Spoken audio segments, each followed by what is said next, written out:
UP police भर्ती paper leak को लेकर बड़ा प्रदर्शन हो रहा है। लखनऊ में हजारों अभ्यर्थियों का प्रदर्शन हो रहा है। यूपी सिपाही भर्ती की फिर से परीक्षा की मांग की जा रही है। देखिए, हजारों की संख्या में छात्र यहां पर मौजूद हैं और एक बार फिर से एग्जाम कराने की मांग की जा रही है। ये लखनऊ का इको गार्डन का इलाका है जहां पर सैकड़ों की संख्या में इस वक्त छात्र जमा है। धरना प्रदर्शन किया जा रहा है। यूपी सिपाही भर्ती की फिर से परीक्षा की मांग हो रही है। प्रीति श्रीवास्तव और ज्यादा जानकारी के साथ हमारे साथ जुड़ गए। प्रीति, मांगे क्या है छात्रों की? सबसे पहले तो मैं आपको बता दूं कि इको गार्डन पे ये पुलिस अभ्यर्थी जो परीक्षा हुई थी अभी 2 दिन पहले 17 और 18 तारीख को, जिसमें 60,000 के लगभग वैकेंसियां निकाली गई थी, ये वो अभ्यर्थी हैं और पेपर लीक मामले को लेकर इनका गुस्सा है, क्योंकि ये कह रहे हैं कि हर बार हम मेहनत करते हैं, एग्जाम देते हैं और उसके बाद पेपर लीक हो जाता है और उसके बाद जो पेपर है वो कैंसिल कर दिया जाता है।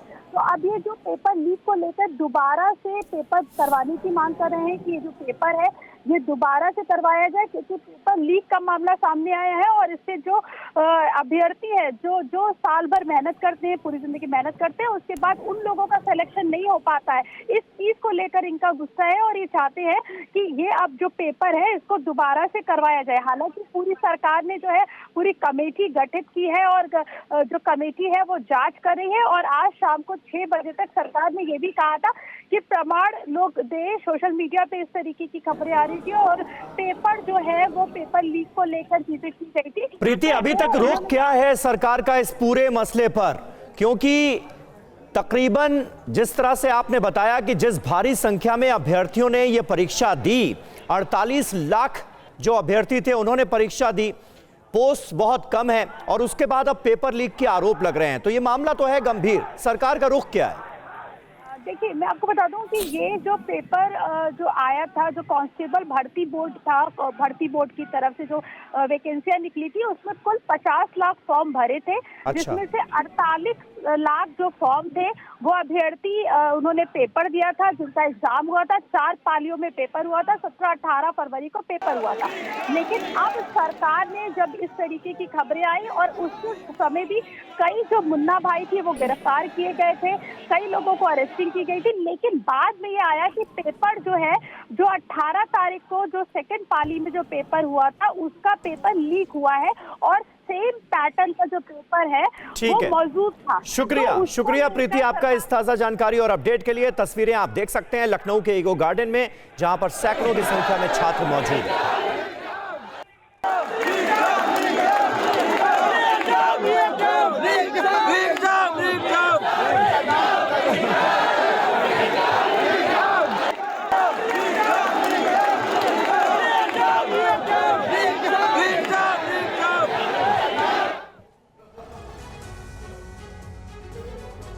और इस वक्त पटना से एक बड़ी खबर आ रही है। पटना में बीजेपी दफ्तर के बाहर प्रदर्शन हुआ है। स्थायी नौकरी को लेकर ग्राम रक्षा दल प्रदर्शन कर रहा है। प्रदर्शनकारियों और पुलिस में झड़प की खबरें भी सामने आ रही हैं। पटना में बीजेपी दफ्तर के बाहर ये देखिए तस्वीरें, इस वक्त किस तरह का प्रदर्शन चल रहा है वो आपके सामने है। नौकरी को लेकर ग्राम रक्षा दल प्रदर्शन कर रहा है। बीजेपी दफ्तर के बाहर की ये तस्वीरें हैं पटना में। तस्वीरों में आप देख सकते हैं किस तरह से प्रदर्शनकारियों और पुलिस के बीच झड़प हुई।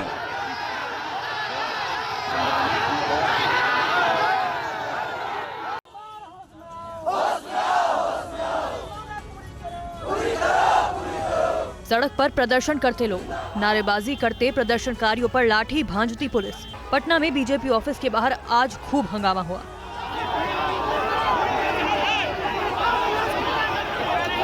एक तरफ पुलिस थी तो दूसरी तरफ ग्राम रक्षा दल के सदस्य। धक्का मुक्की के दौरान एक महिला पुलिसकर्मी घायल होकर नीचे सड़क पर गिर गई। इसके बाद पुलिस का गुस्सा और भड़क गया। नौकरी स्थायी करने और वेतन तय करने सहित कई मांगों को लेकर ग्राम रक्षा दल के सैकड़ों सदस्य आज सुबह बीजेपी कार्यालय पहुंचे और धरने पर बैठ गए। प्रदर्शनकारी कर्मी उप मुख्यमंत्री सम्राट चौधरी और विजय सिन्हा से मुलाकात करने की मांग कर रहे थे। मुलाकात नहीं होने पर धरने पर बैठे प्रदर्शनकारी भड़क गए। पुलिस ने प्रदर्शनकारियों को गर्दनीबाग धरना स्थल पर जाने को कहा। कई बार अपील के बावजूद ग्राम रक्षा दल के सदस्य नहीं हटे और वे पुलिस से भिड़ गए।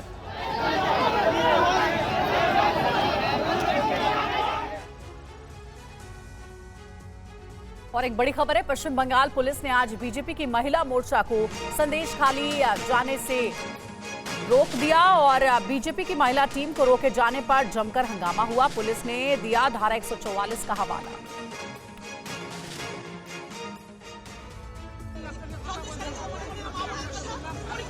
एक तरफ पश्चिम बंगाल पुलिस, दूसरी तरफ बीजेपी की महिला मोर्चा। हंगामा और बवाल दोनों के बीच तीखी नोकझोंक हुई। बीजेपी की महिला मोर्चा संदेश खाली जाना चाह रही थी, लेकिन पुलिस ने उन्हें संदेश खाली की सीमा पर रोक दिया, जिसके बाद जमकर हंगामा हुआ।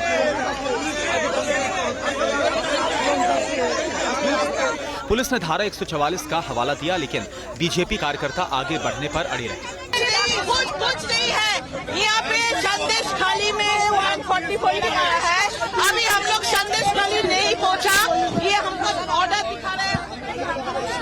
जहाँ पे खड़ी हूँ 144 यहाँ पे नहीं है। बीजेपी महिला मोर्चा में सांसद लॉकेट चटर्जी के साथ कुल 6 सदस्य थे, लेकिन तमाम कोशिशों के बाद भी पुलिस ने उन्हें आगे बढ़ने नहीं दिया।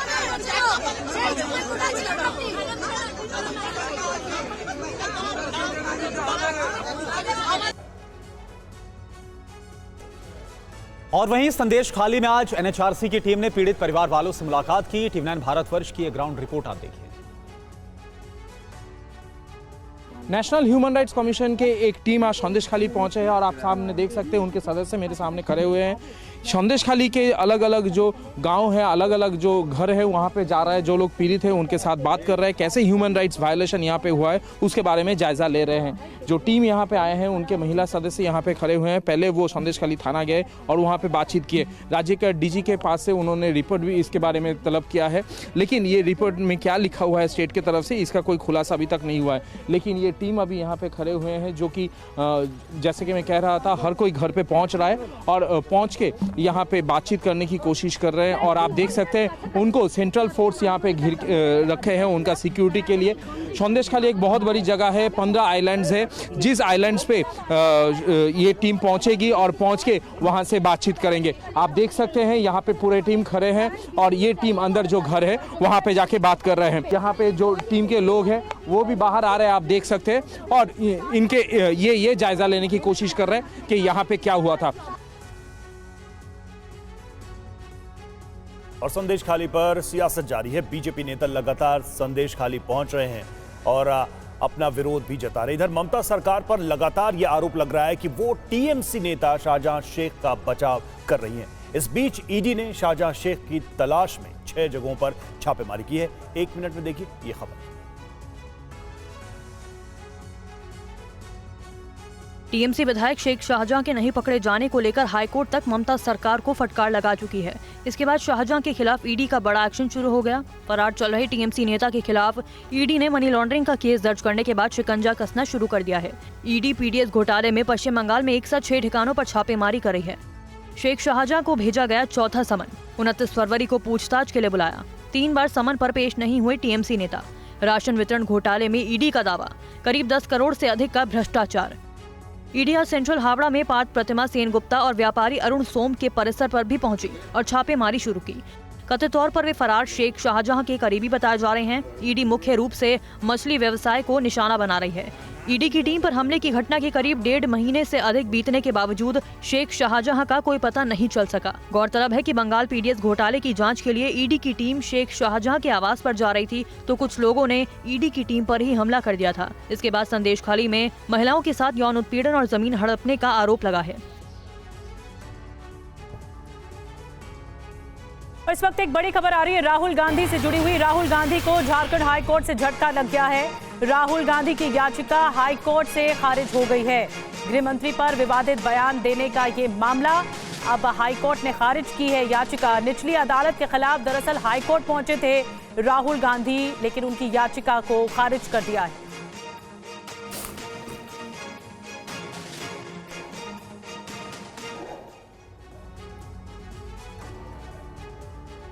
और अब बात करते हैं प्रधानमंत्री नरेंद्र मोदी के काशी दौरे की। बनारस में आज मिनी पंजाब दिख रहा है। ये कहा है प्रधानमंत्री नरेंद्र मोदी ने आज बनारस में रविदास जयंती के मौके पर तमाम लोगों को संबोधित करते हुए। रविदास जी ने समाज को आजादी का मतलब बताया। भेदभाव के खिलाफ संत रविदास ने आवाज उठाई। रविदास जी सबके हैं और सब रविदास जी के हैं। विपक्ष जात पात की राजनीति करता है, यह आरोप भी लगाया प्रधानमंत्री मोदी ने। सुनिए। आप सब रविदास जी की जयंती के पर्व पर इतनी दूर से यहां आते हैं। खासकर मेरे पंजाब से इतने भाई बहन आते हैं कि बनारस खुद भी मिनी पंजाब जैसा लगने लगता है। ये सब संत रविदास जी की कृपा से ही संभव होता है। मुझे भी रविदास जी बार बार अपनी जन्मभूमि पर बुलाते हैं। मुझे उनके संकल्पों को आगे बढ़ाने का मौका मिलता है। रविदास जी कहते थे, जात पात्र के फेर मही उर्जी रही सब लोग, मानुष ताकू खात है रविदास जात कर रोग। अर्थात ज्यादातर लोग जात पात के भेद में उलझे रहते हैं, उलझाते रहते हैं। जात पात का यही रोग मानवता का नुकसान करता है। यानी जात पात के नाम पर जब कोई किसी के साथ भेदभाव करता है तो वो मानवता का नुकसान करता है। वहीं अपने संसदीय क्षेत्र वाराणसी दौरे पर पीएम मोदी ने कहा कि जहां महादेव की कृपा हो जाती है वो धरती ऐसे ही संपन्न हो जाती है।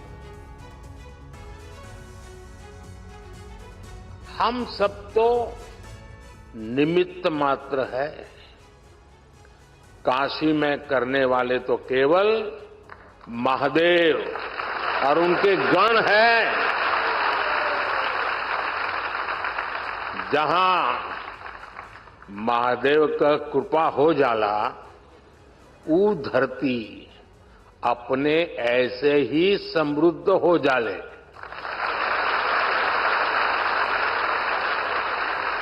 इस समय महादेव को अति आनंद में है, खूब प्रसन्न है महादेव।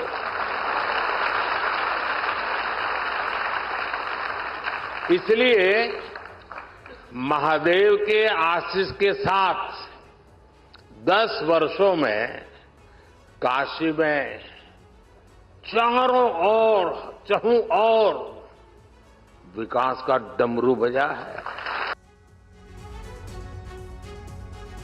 वहीं बीएचयू से पीएम मोदी ने काशी कॉरिडोर निर्माण का जिक्र किया और कहा कि ये भारत को निर्णायक दिशा देने वाला कदम है। विश्वनाथ धाम जैसे हमारे मंदिर ही राष्ट्र की प्रगति की यज्ञशाला हुआ करती थी। विश्वनाथ धाम भारत को एक निर्णायक दिशा देगा, भारत को उज्जवल भविष्य की ओर लेकर जाएगा। आज ये दिख रहा है कि नहीं दिख रहा है? हो रहा है कि नहीं हो रहा है? अपने भव्य रूप में विश्वनाथ धाम भारत को निर्णायक भविष्य की ओर ले जाने के लिए फिर से राष्ट्रीय भूमिका में लौट रहा है।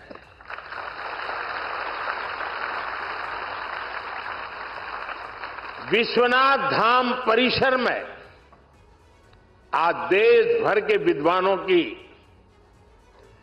विद्वत संगोष्ठियां हो रही हैं। और सीएम योगी ने इस मौके पर कहा कि काशी वाराणसी 10 सालों में नए रूप में आई है। उन्होंने प्रधानमंत्री मोदी के कल रात सड़क पर उतरकर जायजा लेने का भी जिक्र किया है। पिछले 10 वर्ष में काशी एक नए कलेवर के रूप में दुनिया के सामने आई है।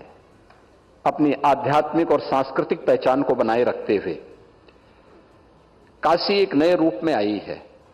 आपने देखा होगा कल रात्रि को 11 बजे भी काशीवासियों के एक लोकप्रिय सांसद के रूप में सड़क पर पहली बार आपने प्रधानमंत्री को देखा होगा कि सड़क पर अपने संसदीय क्षेत्र में रह करके एक एक विकास कार्य का अवलोकन करते हुए कार्य की उपयोगिता को लेकर के रात्रि को 11 बजे जब दुनिया सोती है तब प्रधानमंत्री जी जग करके आप सबके हित के लिए किस रूप में कार्य कर रहे थे, या रात्रि को 11 बजे आपने रात्रि को देखा होगा।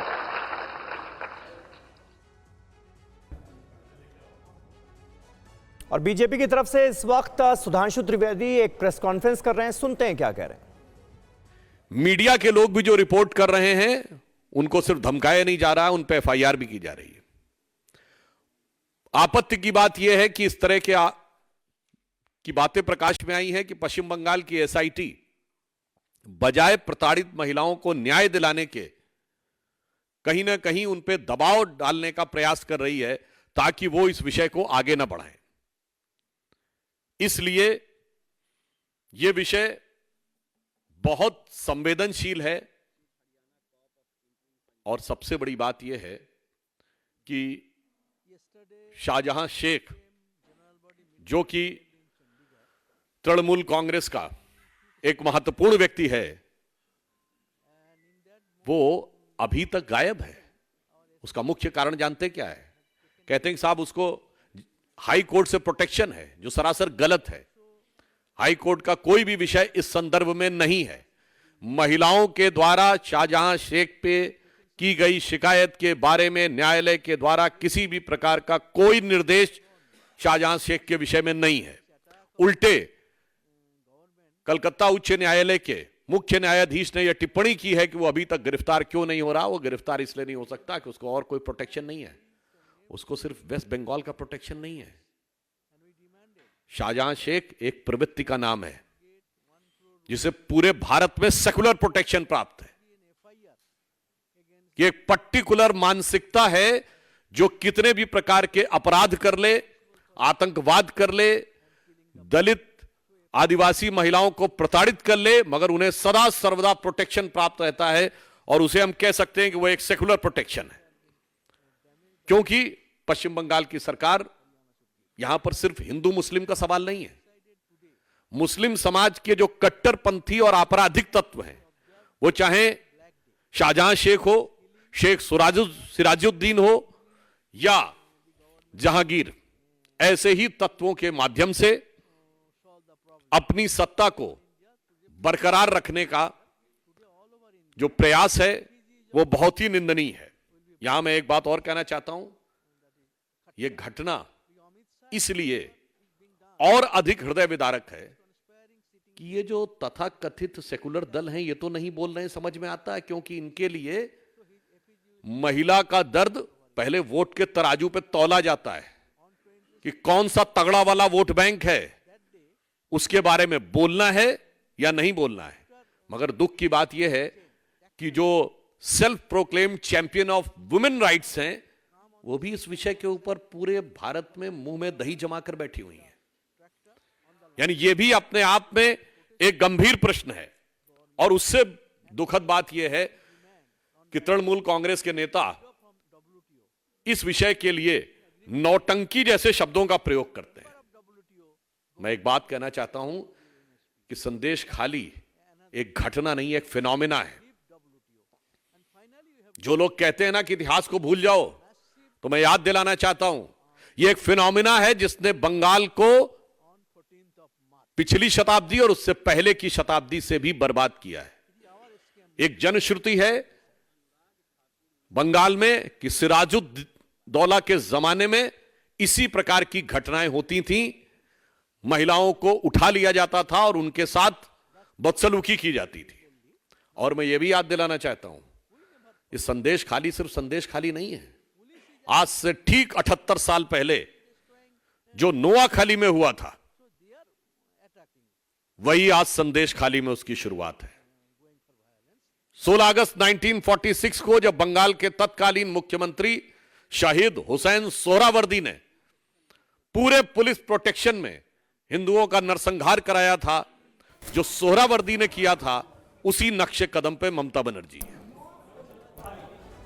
संदेश खाली पर बीजेपी की प्रेस कॉन्फ्रेंस आप देख रहे थे। अगली खबर का रुख कर रहे हैं। टीएमसी से गठबंधन पर अधीर रंजन चौधरी नाराज हैं। सूत्रों के हवाले से यह बड़ी खबर है। पार्टी आलाकमान को अधीर रंजन का अल्टीमेटम, अधीर रंजन बीजेपी में जा सकते हैं। तो देखिए, सूत्रों के हवाले से बहुत बड़ी जानकारी मिल रही है कि टीएमसी और कांग्रेस का गठबंधन पश्चिम बंगाल में अधीर रंजन चौधरी को रास नहीं आ रहा है। इससे पहले भी ममता बनर्जी के खिलाफ अधीर रंजन चौधरी कई मौकों पर बयान देते रहे हैं।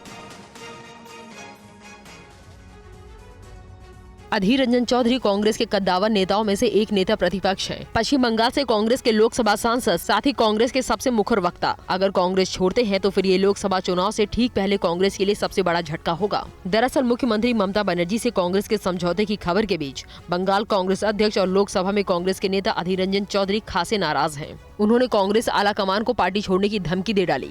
टीएमसी और कांग्रेस के बीच गठबंधन को लेकर अंतिम राउंड की बातचीत चल रही है। सूत्रों के मुताबिक अधीर रंजन चौधरी ने कांग्रेस आलाकमान को पार्टी छोड़ने तक की धमकी देने के साथ साथ ये तक कह दिया है कि अगर टीएमसी से कांग्रेस का गठबंधन होता है तो वो बीजेपी का दामन भी थाम सकते हैं।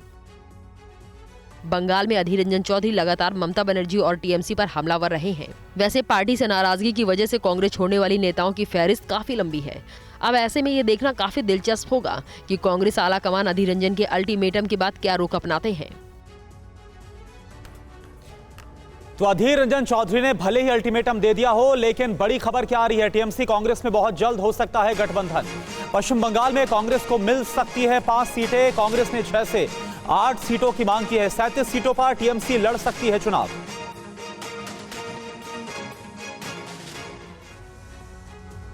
टीएमसी और कांग्रेस के बीच गठबंधन की गांठ करीब करीब खुल चुकी थी। ममता बनर्जी ने कई मौकों पर सीट शेयरिंग को लेकर कांग्रेस पर तीखा हमला किया है। साथ ही ममता बनर्जी ने यहां तक कहा कि कांग्रेस देश भर में 40 सीटें जीतेगी कि नहीं इसकी कोई गारंटी नहीं है, लेकिन पश्चिम बंगाल में ज्यादा से ज्यादा सीटों की मांग कर रही है।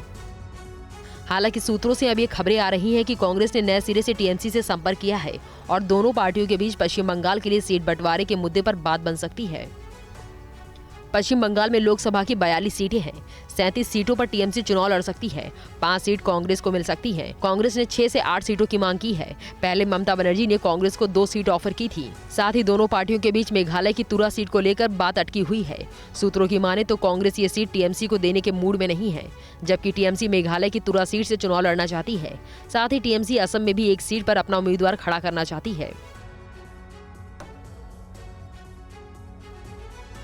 और पीएम मोदी ने कैबिनेट मंत्रियों को 5 साल के रोड मैप के साथ 100 दिनों की कार्य योजना पेश करने को कहा है।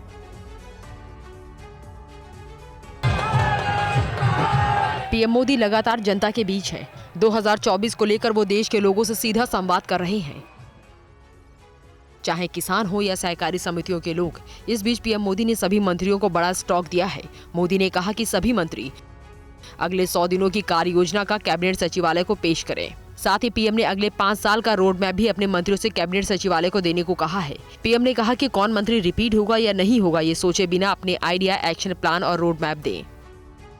पीएम मोदी इन दिनों उत्तर भारत के कई राज्यों के दौरे पर हैं। लगातार रोड शो कर रहे हैं, जनसभाओं के जरिए सीधा संवाद कर रहे हैं। गुरुवार को गुजरात को 60,000 करोड़ की विकास योजनाओं की सौगात देने के साथ ही वाराणसी को हजारों करोड़ की सौगात दी है।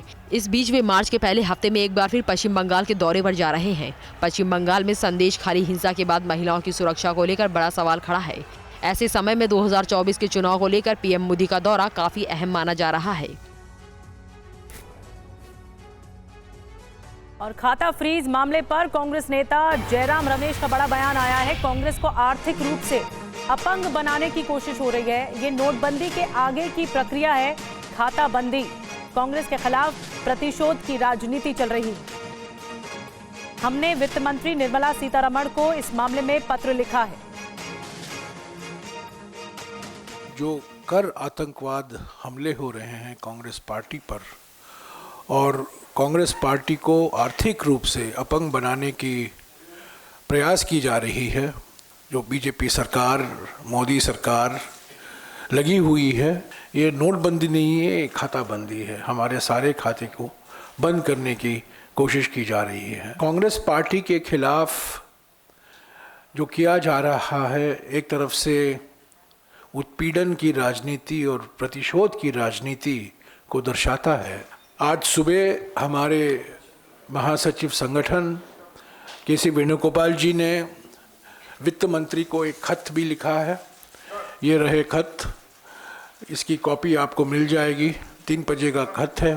30 कंपनियां हैं जिनके खिलाफ ईडी, सीबीआई और इनकम टैक्स छोड़े गए हैं और इनसे इन 4 सालों में बीजेपी पार्टी को 335 करोड़ रुपया चंदा मिला है। और वहीं इंडिया गठबंधन में एक बार फिर से सीट शेयरिंग को लेकर बात बनने लगी है। अब कांग्रेस और आम आदमी पार्टी के बीच भी सहमति बनती नजर आ रही है। धुंध के बादल छटने लगे हैं। लोकसभा चुनाव को लेकर विपक्षी दलों के बीच सीटों को लेकर सहमति भी बनने लगी है। समाजवादी पार्टी के बाद अब आम आदमी पार्टी कांग्रेस के साथ मिलकर चुनाव लड़ने के लिए लगभग तैयार है। सोर्सेस के मुताबिक दिल्ली, हरियाणा और गोवा को लेकर बातचीत अपने अंतिम चरण में है। यह भी तय हो चुका है कि कौन कितनी सीट से चुनाव लड़ेगा। दिल्ली की 7 सीटों में से 4 पर आम आदमी पार्टी तो 3 पर कांग्रेस चुनाव लड़ेगी। गुजरात और हरियाणा में भी दोनों पार्टियों के बीच तालमेल की वार्ता अपने अंतिम दौर में है। जल्द ही कांग्रेस आप अपने चुनावी गठबंधन का ऐलान कर सकते हैं। वहीं पंजाब में कांग्रेस और आप दोनों एक दूसरे के खिलाफ चुनाव लड़ेंगे। हालांकि चंडीगढ़ में कांग्रेस को आप का साथ मिल सकता है। गुजरात में भरूच सीट समेत आपको 2 लोकसभा सीटें देने पर कांग्रेस की तरफ से सहमति के संकेत मिले हैं। हालांकि भरूच एक समय कांग्रेस के दिग्गज नेता अहमद पटेल का मजबूत गढ़ था, इसलिए उनके बेटे फैसल पटेल और बेटी मुमताज पटेल भरूच से अपनी अपनी उम्मीदवारी के लिए दावेदारी कर रहे हैं। आम आदमी पार्टी ने आरोप लगाया है कि कांग्रेस से गठबंधन को लेकर बीजेपी परेशान है, इसलिए केजरीवाल के खिलाफ ईडी के साथ अब सीबीआई का भी दुरुपयोग हो सकता है। सीआरपीसी 41A के तहत अरविंद केजरीवाल जी के लिए नोटिस तैयार है। आज या तो दिन में या शाम तक वो नोटिस अरविंद केजरीवाल जी को आ जाएगा और उसके बाद सीबीआई भी ईडी के साथ अरविंद केजरीवाल जी को गिरफ्तार करने की कोशिशें तेज कर देगी।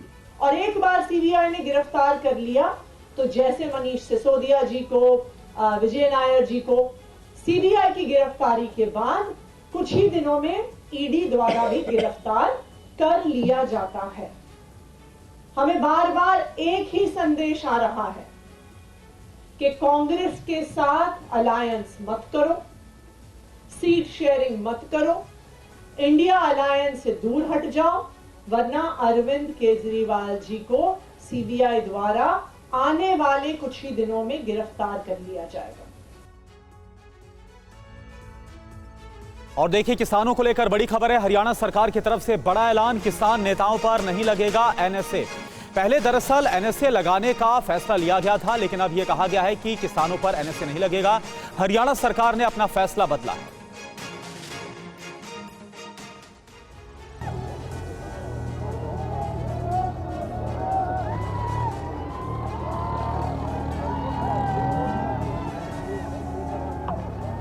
किसान आंदोलन के बीच हरियाणा सरकार ने किसान नेताओं के खिलाफ एनएसए के तहत कार्रवाई करने की बात कही थी, लेकिन अब इस फैसले को वापस ले लिया गया है। हालांकि पुलिस ने अपील की है कि किसान नेताओं को आंदोलन शांतिपूर्वक करना चाहिए।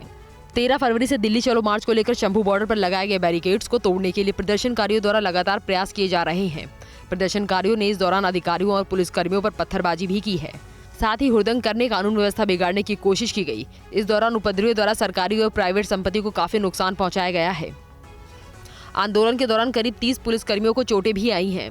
हरियाणा पुलिस की तरफ से ये भी कहा गया है कि लगातार भड़काऊ और उकसाने वाले भाषण देकर लोगों को उकसाया जा रहा है।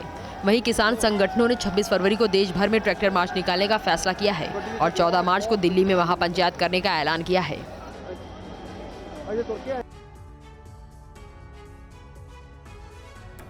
किसान नेताओं के खिलाफ एनएसए नहीं लगाए जाने को लेकर अंबाला की एडिशनल एसपी पूजा डाबला ने क्या कहा, आइए आपको सुनाते हैं।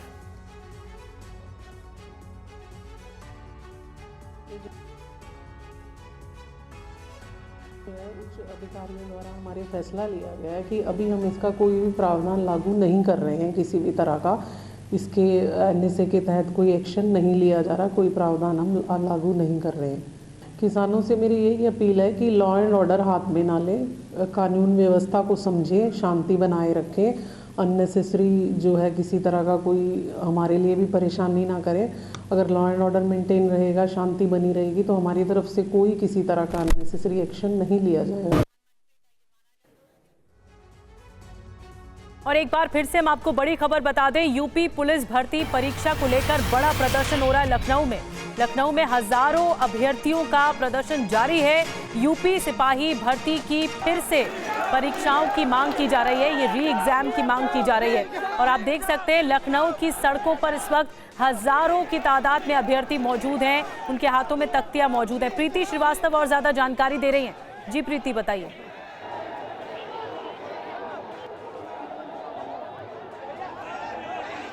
बिल्कुल, मैं आपको बता दूं कि पुलिस भर्ती परीक्षा को लेकर यहाँ पर हजारों की संख्या में जो प्रदर्शन है, वो यहाँ पर अभ्यर्थी हजारों की संख्या में प्रदर्शन कर रहे हैं। इको गार्डन में आप लोग इस समय मौजूद हैं और इन अभ्यर्थियों की ये मांग है कि जो परीक्षा हुई है उसको दोबारा से करवाया जाए, क्योंकि पेपर लीक की जो बात है वो सामने आ रही है और इसको लेकर इन छात्रों में गुस्सा है, क्योंकि इनका कहना है ये पूरी साल मेहनत करते हैं और उसके बाद आखिरी में पेपर लीक हो जाता है, जिससे इन छात्रों का जो भविष्य है वो आधार में अटका हुआ है। आप यहाँ पर देख पा रही होंगी कि काफी संख्या में जो छात्र हैं वो यहाँ पर लगातार प्रदर्शन कर रहे हैं, नारेबाजी यहाँ पर हो रही है और उनका कहना है कि जब तक इस पेपर को दोबारा से करवाने का लिखित आश्वासन इन लोगों को नहीं मिलेगा, तब तक ये लोग यहीं पर ऐसे ही डटे रहेंगे।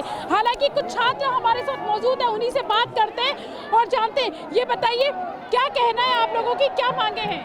देखिए, मैं सभी बच्चों के समर्थन में कानपुर से समर्पित एकेडमी से आया हुआ हूं। हमारे साथ बहुत सारी संख्या में यहाँ पर लोग जुड़े हुए हैं। लोगों की केवल एकमात्र मांग है कि हमें री एग्जाम चाहिए। बहुत भारी मात्रा में ये पेपर आउट हुआ है। 18 तारीख की सेकंड शिफ्ट का जो पेपर था वो सुबह 7 बजे से। ये देखिए यहाँ पे किस तरीके से जो बच्चे हैं वो यहाँ पर प्रदर्शन यहाँ पर कर रहे हैं। क्या कहेंगे आप?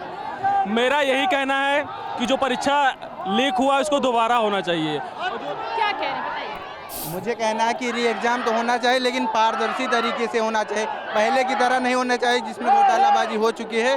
दोबारा अगर री एग्जाम हो तो निष्पक्ष होना चाहिए। पारदर्शी तरीके से दोबारा से एग्जाम होना चाहिए।